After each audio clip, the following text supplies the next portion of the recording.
Semalam kau dah tengok video iPhone 14 aku, yang mana aku kata bateri dia tak tahan lama kan. 3 jam je, sangat-sangat sikit kot untuk seorang ataupun orang yang datang daripada iPhone 13 Pro. So kali ni kita akan buat real test macam mana dia handle macam kamera 48 megapixel tu, nak tengok juga, and then action mode. Lepas tu untuk dia punya processor macam mana, well perform ke, tapi macam light use je lah untuk bagi dia tahan lagi lama kan. But yang penting juga, apa yang kau perlu tahu, dia actually support accessories yang ada dekat iPhone 13 Pro yang aku beli hari tu. So untuk kali ni kita ada wallet yang support MagSafe, nampak dia keluar notification ataupun item dia. Lepas tu kita ada backup untuk dia punya bateri in case kalau dia tak tahan lama sampai 1 hari. So tak lekat dekat belakang, dia akan keluar dekat Dynamic Island, which is quite good if I'm honest. Untuk sehari guna aku rasa, and rasa macam sangat-sangat berguna lah untuk orang yang selalu kutuk notch. This is a game changer untuk iPhone. Promote dia orang punya Dynamic Island. Tapi ada something yang aku perlu cakap dekat sini, sebab dia punya Dynamic Island ni dekat dalam studio ataupun tak berapa nak terang, kau takkan nampak. Tapi kalau kau keluar dekat luar, dan kau akan nampak betapa jelasnya dia punya Dynamic Island ni nampak macam tak finish. Tapi kalau kau dekat luar, dia punya Dynamic Island ni looks really weird, sebab nampak macam tak siap. Sebab nampak kau punya getah tu, dia punya kamera, dia punya sensor. Kemudian aku ingatkan dia punya Dynamic Island ni akan kecil tau.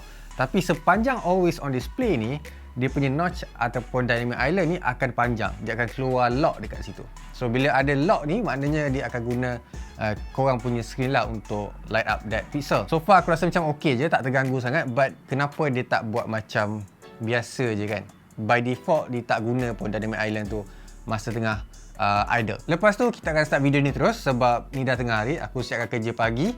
Lepas tu tengah hari barulah peluang nak pergi dekat luar untuk test dia punya kamera and everything. So sekarang adalah 12.38.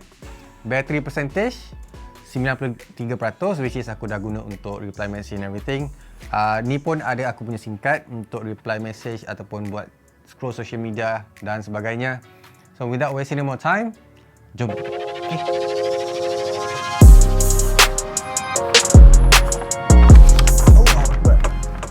Okay, first stop aku nak hantar MacBook Pro ni yang aku dah buat review hari tu, dah buat unboxing, kepada kawan aku. So kawasan dia duduk kat sini, it's quite not far.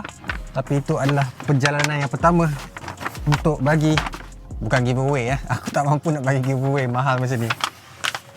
Okay, jom kita gerak. Tunggu dia loading sikit, dah boleh gerak.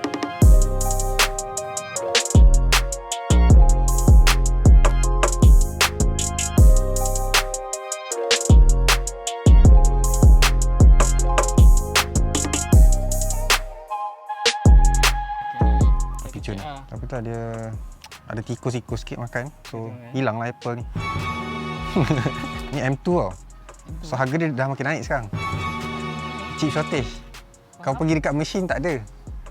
Ni rare item. Kau ambil ni lah, charger Tesla tu. Kau boleh charge phone kau. Nak buat gaming test kan? Tu sekejap, 3 saat settle kau punya phone. Betul settle. Aku pun tak sabar nak try lah. Aku dapat yang pre-order punya set. Yang ni mahalnya kan. Ini harga scalper punya kan? Ni terpaksa beli lah. Rasa dia macam mana? Bila pegang scalper ni macam lain macam harga dia punya feel tu lain macam. Dia ada rasa dosa tu juga kadang-kadang. Apa dia datang sekali dengan ni? Tak. Yang ni asal dia iPhone 13. iPhone 13 So kalau kau nak, ni acah lah, tak ada apa pun. Aku guna untuk letak kad. Kalau untuk power bank pun ada juga. Kalau kena cahaya kau boleh nampak real lah dia punya. Yes. Kan? Dia nampak macam like tak siap tau. Kalau kau perasan dia bulat. Lepas tu untuk render tu rumors tu sebiji. So make sense lah. Kita dah hantar MacBook Pro dekat Pak An untuk dia punya production. Dan untuk battery life iPhone 14 Pro kita dah guna untuk scroll social media je kali ni. And daripada 93% daripada studio tadi pukul 12 lebih sampailah sekarang makan like 5%. Kau boleh tekan zoom je kot. Lepas tu aku tak guna heavy sangat. So far is good je, sebab tak ada macam makan yang agak teruk lah. So sekarang kita akan pergi ke tempat yang seterusnya. Right, jom.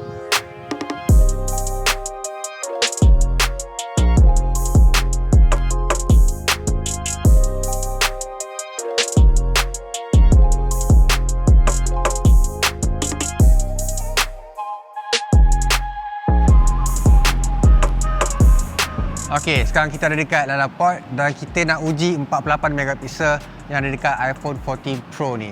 Macam mana? First, kita nak tengok dia punya action mode. Sebab kata Apple, kali ni dia orang dah stabilizekan dia punya sensor and dia punya algorithm, dia punya orang kata EIS tu lagi better. Basically, dia macam benda yang dah ada dekat Android, but kita nak tengok sama ada Apple ni dapat buat better daripada dia orang. Okey, kita akan test sebab ni adalah action mode kalau kau nak tahu and dirakam guna iPhone 14 Pro. Jom.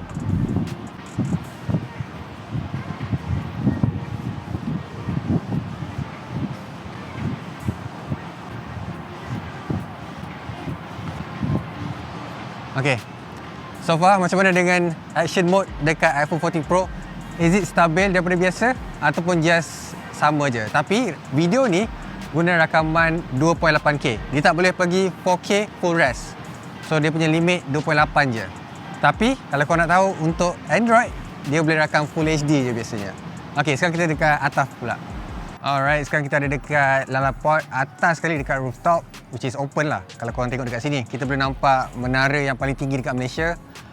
Lepas tu aku ada iPhone 14 Pro yang dah guna tadi untuk navigation. Lepas tu guna juga untuk tangkap gambar. Video tadi tu dah sampai 69% dekat sini. Sekarang pukul 3 suku.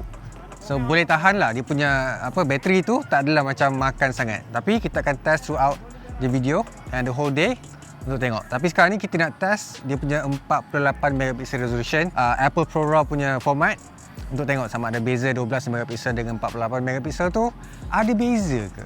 Okey, sekarang aku akan tangkap gambar dekat sini, which is kalau kau nampak dekat situ, cuba kau tunjuk. Okey, aku akan tangkap gambar dekat sini tanpa Apple ProRAW. Lepas tu kita enablekan Apple ProRAW. Dia ambil masa lama sikit untuk proses 48 megapiksel high resolution. So kalau kita zoom in dekat daun ni, dia start pecah-pecah sikit, ada pixelated kat situ kalau boleh nampak. Kita pergi dekat 48 megapiksel ni pula, dia tak nampak sangat. Tapi in terms of format gambar tu ataupun dia punya bit akan nampak beza lah. But it's not pixelated macam 12 megapiksel. So that's how beza 48 megapiksel dengan 12 megapiksel yang ada dekat iPhone 14 Pro dengan ada pakai sensor 12 megapiksel je dekat sini. So sekarang kita akan pergi tangkap gambar area kawasan ni. Nak tengoklah kamera lens dia lawa ke tak. Dia kata jangan sentuh kawasan ni dulu sebelum, kalau tak korang kena static. So aku ni orang yang agak senang dapat static shot. Dapat ke tak? Aku tak pasti. Oh tak ada. Selamat. So okey. Okey, alhamdulillah. So aku bukan orang senang boleh static lah. Kau kena kot.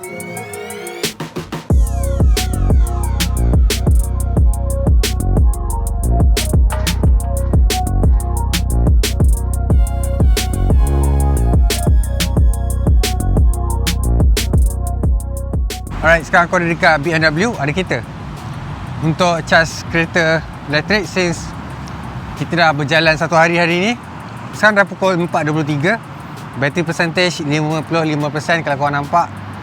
So untuk satu hari basically kita guna phone ni belah petang je. Belah pagi tu macam tak guna sangat sebab aku fokuskan dekat kerja.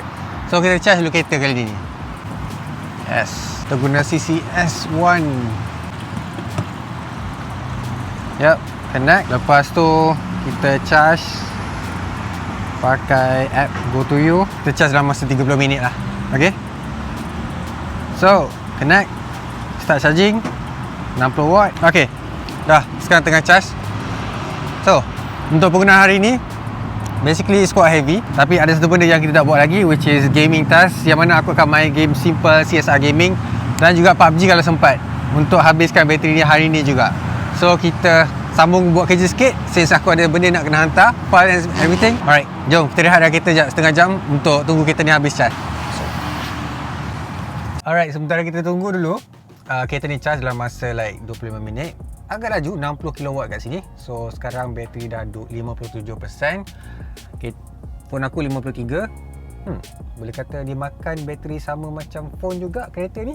Tapi tak apa, kita akan try untuk main game dulu untuk spend time. Usually aku akan mainkan Netflix dekat dalam ni, lepas tu tidur je. Tapi disebabkan aku test, kita akan buat gaming test. Aku akan main guna CarX Drift Racing. And kalau korang biasa dengan notch, rasa dah teruk dah, cuba bayangkan kau actually ada dynamic island. So dia memang akan makan kau punya space dekat sini, tapi dia tembus lah. dia tak macam kebanyakan Android punya iklan tau. Dia kutuk iPhone, dia kutuk notch sebab dia ada punch hole display. Ni pun lebih kurang punch hole display juga, tapi dia macam memanjang sikit. Tapi tak apa, inilah apa yang kau akan nampak bila main game dekat dalam iPhone 14 Pro ni. Terbalik. Allah. Tak apa, bagi aku spend masa dengan phone ni, nanti aku boleh tahu macam mana performance untuk telefon ni. Alright, tunggu jap.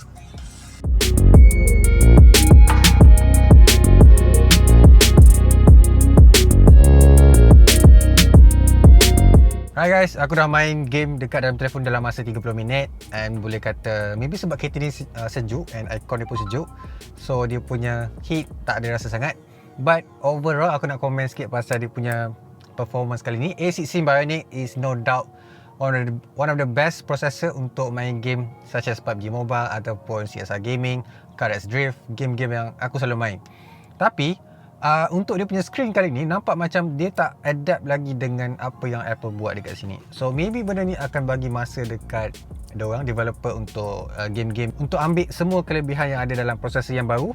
But so far aku boleh kata Android phone yang aku main lagi best sebab dia tak support sampai 90 FPS, dan mungkin dengan dia punya screen kali ni tak rasa sesedap macam iPhone yang sebelum ni. But benda ni macam benda awal lagi. Telefon ni pun baru je launch. Kita kena bagi masa maybe dalam sebulan untuk diorang adapt dengan apa yang baru dengan iPhone 14 Pro ni. So far aku boleh kata dia just okay je. Aku tak puas hati lagi dengan apa yang aku bayar untuk main game dekat sini. Tapi macam aku cakap, kena tunggu dulu untuk developer ambil kesempatan dengan apa yang A16 Bionic tawarkan. So sekarang ni dah pukul 5 petang. So daripada 100% satu hari ni sampai sekarang dah berapa jam dah kalau kau tengok? Tinggal 38% sahaja battery life ataupun battery percentage. So aku akan spend masa lagi dekat dalam aku punya office untuk beritahu full untuk dia punya battery performance dalam iPhone 14 Pro ni. Okay, sekarang kita dah habis charge, kita gerak terus balik studio. Alright.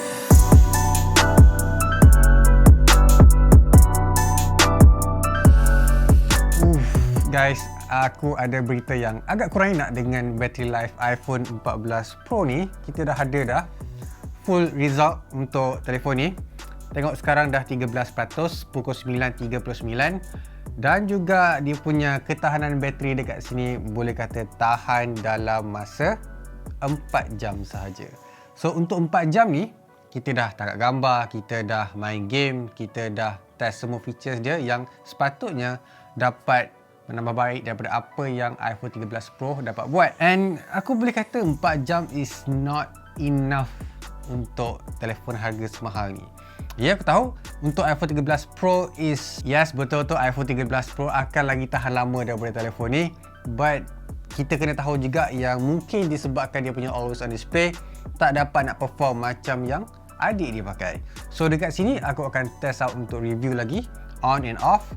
So untuk kali ni harap korang semua bersabar sebab kali ni kita dah test segala benda, contohnya macam video, stabilization, lepas tu gaming, lepas tu dia punya screen macam mana. So dekat sini banyak sangat ujian untuk telefon ni. Tak apa, kita akan tunggu full review. So far aku boleh kata 4 jam, and it's not a good start kalau korang nak tahu. Alright, macam biasa guys, leave a like and subscribe so someone keep smiling, and I'll see you guys on my next video. Bye. Siapa yang dah pre-order? Cancel ke? Cuba beritahu. Alright, sambung Idik.